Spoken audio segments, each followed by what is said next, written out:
Kanors, welcome sa aking vlog, Lucy Little TV Official. Ayun ngayon, mapapansin niyo mga kanors na ako solo plate ako ngayon. Dahil ang aking honey, ayun, nasa ospital at na-opera naman, appendix naman ang ino-opera sa kanya. Yan. Kaka-opera pa lamang nung aksidente niya sa balikat. Ngayon ay appendix naman ang operahin. Pero lalabas na siya today. Kaya ito, kakain ako. Yan ang aking food. Yan, lechong manok at saka egg. Shout out mga low carbers at meron ako din yung get na gulay. Hindi ko na ginawang salad, kakainin ko na lang isa-isa. May sausawan akong, ayan, egg na may mayonnaise. Kain lang tayo mga kanors. At meron akong pinakurat, ang aking paborito. Mahirap kumain ng mag-isa mga kanors ng kulang gana. Tapos marami kang trabaho dahil lang ang aking trabaho dito nasulok na naman at ang aking honey ay nasa ospital. Kawawa naman. Ka-opera lang, ina-opera na naman. Kaya lang tayo mga kanors. Sige lang, tuloy lang ang life. Paggaling naman ng honey ko makakatrabaho na rin siya ulit. Kaya lang tayo. Solo play tayo ngayon.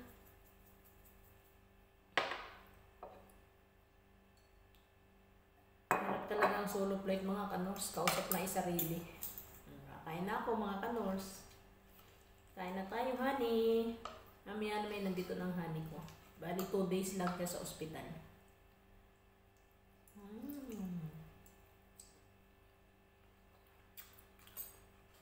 2 days lang siya, 2 gabi lang siyang nawala sa aking feeding. Mamaya iuwi na ulit. Ang sarap ng egg. May pinakurat.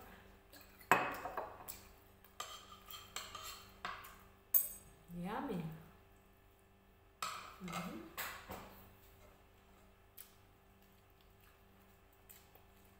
Meron ang lettuce.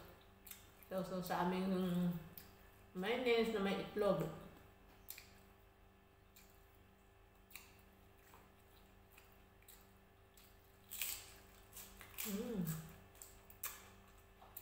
Yummy.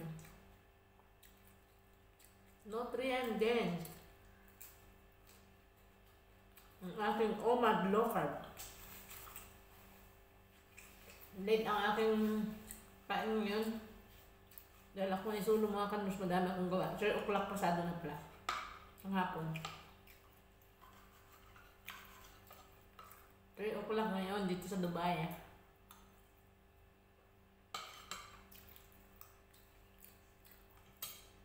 Hirap kumain mag-isa. Hindi magana.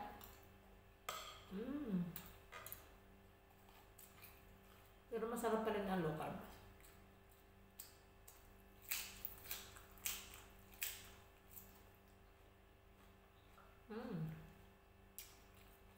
Wala akong sitsaron at ang hanin ko nga sa ospital. Kailangan yung maalam ang gawa ng sitsaron. Imbis na nakakakilos-kilos ng aking honey, hindi na naman pwede, baka mabinat naman. Panibago na naman sa opera.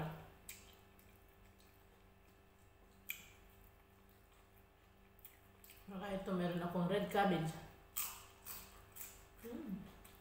Ano to?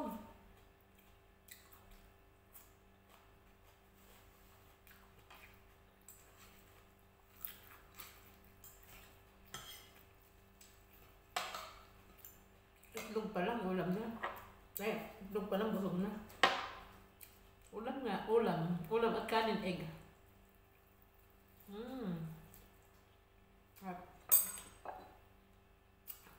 Pinakulat.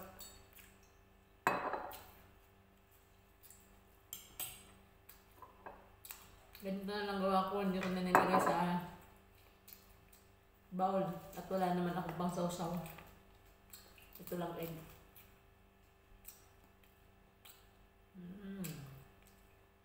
Yummy.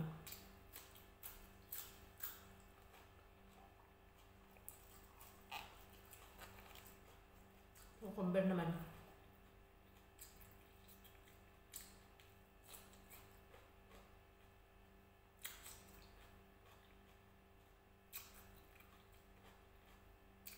kaya yung low carb mga kanors? Life without rice. Ayun nga, di na-hospital nga yung di na-opera ang aking hanin. Tinanong doon yung sa doktor kung anong bawal sa kanya. Ang sabi doon ng doktor, kung anong gusto niya kainin. Wala naman daw bawal. Kaya ini-consultan niya ang ating low carb. Sabi daw niya, kasi Doc, change life ako ngayon. Ang kinakain ko ay mga low carb. Ang sagot ng doktor, ay good. It's fine daw ang low carb. Good pa daw, good. Kaya good ang low carb. Good talaga. Kaya madali din siyang makaka-recover dahil ang kinakain namin ay puros low carb, mga nutrient din. Kaya naman tayo mga kanor sa may appendix, hindi ba lang naging active? Ay yung sa kanya siguro, hanggang doon lang ang buhay ng appendix. Kaya naging active siya. Kaya, hindi naman porket sabihing low carb, hindi naman kakasakit. Kakasakit pa rin mga kanors dahil talaga ay part ng ating buhay. Kumbaga lang, hindi malma. Takasad yung mga sakit natin, nandyan na yan. Nagiging active lang kaya ang ganyan nangyayari. Kaya buti na rin nung na-opera na. Hanggat na dito pa kami sa Dubai mga kanors. Alam mo kung bakit? Dahil dito ay libre. Wala nang may insurance kami dito. Kaya kung tayo sa Pilipinas papa-opera at gano'n na padalawang opera na niya ay wala na. Ang bunker namin ay ubos na. Kung maitinabi man kami ay lahat mauubos, baka magkanda utang-utang pa dahil sa atin ang mahal ng opera. Walang libre sa Pinas. Dito may insurance kami. Tapos 80% ang insurance, 20% ang babayaran. 20% na yun mga kanors. Sagot pa rin ang amo namin. Kaya mas maganda magpa-opera dito. Yun nga lang, may kahirapan. Dahil unang-una sa ospital, bawal ang mga bantay. Pero okay lang yun mga kanors dahil dito talagang serbisyo talagang nurse. Masisipag, mababait. Talagang trabaho ang ginagawa nila. Tapos isa pa, ang ospital, napakaganda ng pasilidad. Malinis. Naka-aircon pa. Eh sa atin, di ko naman sa minamaliit. Pag wala kang pera, mamatay ka. Dito kahit wala pang approve insurance, gagamutin ka naman.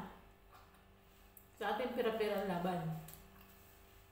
Hindi naman sa minamaliit ko, bayan na, bansaan natin yun. Pero talagang ganun ang nangyayari. Kapag wala kang pera, lalo na sa public, pag wala kang, lalo na sa private nga, pag wala kang pera, hindi nga, public nga pera. Diba sa private, sa kasuhin kagad nila, yun nga lang, durong mahal naman. Sa public hospital sa atin, money first, bago ka lulunasan. Kaya nga iba nangangamatay ng maga dahil hindi nila papansin kung wala tayong pera. Tapos katatari pa ng mga nurse. Tapos ang mga reseta pa wala sa loob ng ospital, kalimitan bibili na sa labas. Dito, kahit public hospital, lahat nandun na sa loob, kumpleto na. Kaya kahit walang bantay, okay lang, wala nang bibilhin. Saka mga nurse talaga nag-a-assist. Saka napaganda dito mga nurse, high-tech na talaga mga gamitan dito. Kasi yung ginawa sa honey ko, ay hindi yung hiwa. Yung may isinuot na machine, yung machine ang nagkuha ng appendix niya. Buti na lang din at yung appendix niya ay maliit, kaya pang kunin ng machine. Dahil kung malaki daw, yun mabibiyak talaga, kailangan ay kamay ang kukuha. Ay maliit naman, sakto lang, kaya kaya ng machine. At yung daw machine na yun, napakamahal ng opera, lalo na kung dyan sa Pinas. Mahal daw yung operadong yun. Dahil tatlong tusok niya. Isa dito, maka dito, maka dito. Tatlong tusok. Di ba ang galing mga kanor? High-tech na sobra dito. Kaya kahit solo ang pasyente, safe na safe. Kagaya nga natin ganito, ang amo natin ay Arabo, hindi pwedeng absent sa trabaho. Kaya gano'n ang ginagawa. Sa gabi pupunta ako sa kanya. Tapos sa yung tutulog na, uwi na uli dito. Umaga, magdidinis, lahat gagawin. Tapos pupunta na uli sa kanya pag bakante na. Ganun ang sitwasyon namin. Medyo mahirap. Una, hindi siya pwede magtrabaho. Kaya sa akin lahat. Pero okay lang. At least, hindi naman hirapan yung bulsa namin.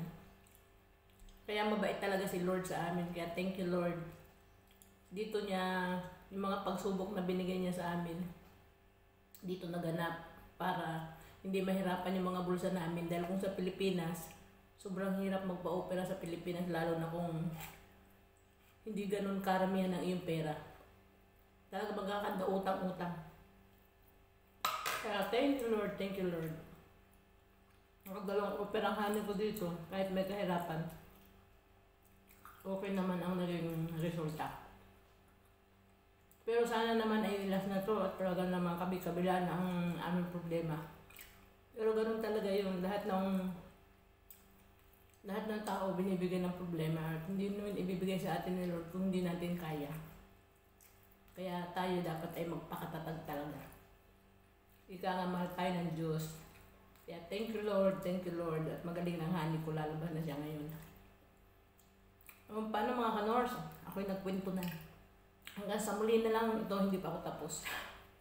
Pero end ko ng video ko hahaba. Hanggang sa muli mga kanors, kung naibigan niyo pong aking vlog, pakiiwan lang po ng comment sa baba. Kung kayo bago po sa aming channel, please like and subscribe lang mga kanors at may bell button sa gilid. Pakiclick na lang din para po kayo laging update susunod pa namin mga vlog. Hanggang sa muli mga kanors, ingat palagi. Bye-bye. Thank you for watching. Stay healthy, stay local. Bye-bye. God bless. See you next vlog. Bye-bye.